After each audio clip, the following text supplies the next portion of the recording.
গাজায় যখন দেদারসে বোমা পড়ছিল, উৎসব ফিকে করে দিচ্ছিল স্বজনের মৃত্যু, তখন সৌদি আরবের মতো ধনী আরব দেশগুলোতে চলছিল জমজমাট ঈদ উৎসব।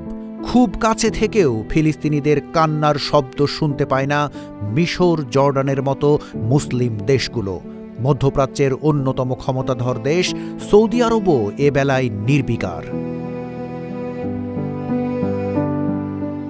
আরব দেশগুলো নিন্দা জানানো ছাড়া গাজায় হামলা বন্ধে তেমন কোনো কার্যকর ব্যবস্থা নেয়নি। উল্টো কয়েকটি আরব দেশ ইসরায়েলের পক্ষেই কথা বলছে। সে কথা কেউ বলে একটু রেখে ঢেকে, কেউ বলে সরাসরি। সৌদি আরব ইসরায়েলের বেলায় ভেতরে নমনীয় হলেও বাইরে কিছুটা বৈরিতা বজায় রেখে চলে। ইসরায়েলের সাথে ঘনিষ্ঠ হতে রিয়াদ বাহ্যিকভাবে কিছু শর্ত দেয়। যদিও বিশ্লেষকেরা বলছেন মুসলিম বিশ্ব ও আমেরিকার মন একসাথে রক্ষা করতে গিয়ে সৌদি ধরি মাছ না ছুঁই পানি সূত্র মেনে চলতে চায়। তাই তারা ফিলিস্তিনের পক্ষে কথা বলে, কিন্তু ইসরায়েলের বিপক্ষে বলে না।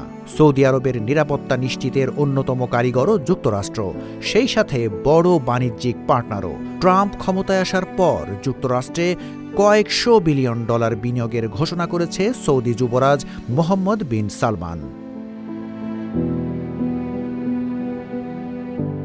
এদিকে জর্ডানও আছে একই ভূমিকায়। জর্ডানের বর্তমান শাসক গোষ্ঠীও আমেরিকা ঘেঁষা।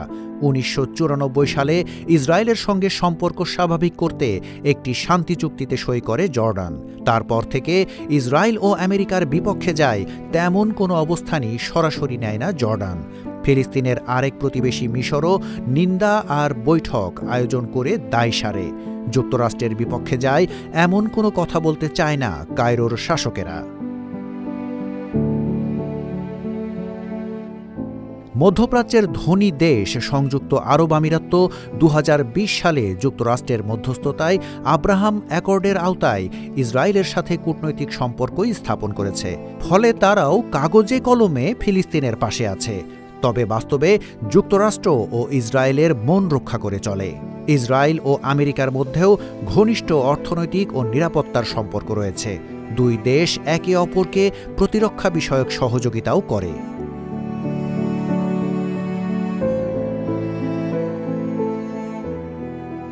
তবে যুদ্ধকবলিত ইরাক আছে ফিলিস্তিনের পক্ষে। দেশটির সাবেক প্রেসিডেন্ট সাদ্দাম হোসেনের আমলে ইরাকে আশ্রয় নেওয়া ফিলিস্তিনিরা ভর্তুকিতে আবাসন সুবিধা পেত। তাদের জন্য বিনামূল্যে শিক্ষার ব্যবস্থা করা হয়েছিল। চাকরি করার অধিকারও পেয়েছিল ফিলিস্তিনিরা।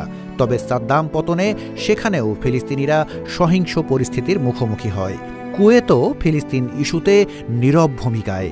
একসময় কুয়েত থেকে লাখ লাখ ফিলিস্তিনিকে বিতাড়ন করা হয়।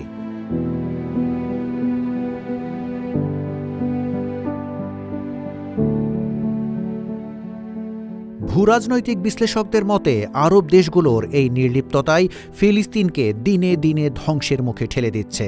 অনেকেই মনে করেন সৌদি, আমিরাত, মিশর ও জর্ডানের মতো দেশগুলো কার্যকর উদ্যোগ গ্রহণ করলে গাজা বিপর্যয় কিছুটা হলেও ঠেকানো যেত। বিশ্লেষকদের মতে রাজতন্ত্রে চলা আরব দেশগুলোর শাসকেরা আসলে গদি হারাতে চান না। বিশেষ করে আরব বসন্ত থেকে জন্মানো ভয় গদির স্বার্থে তাদের আরও আমেরিকামুখী করেছে, যে কারণে ইসরায়েলের বিরুদ্ধে কার্যকর কোনো ব্যবস্থা নেওয়া তাদের জন্য একরকম অসম্ভব হয়ে দাঁড়িয়েছে।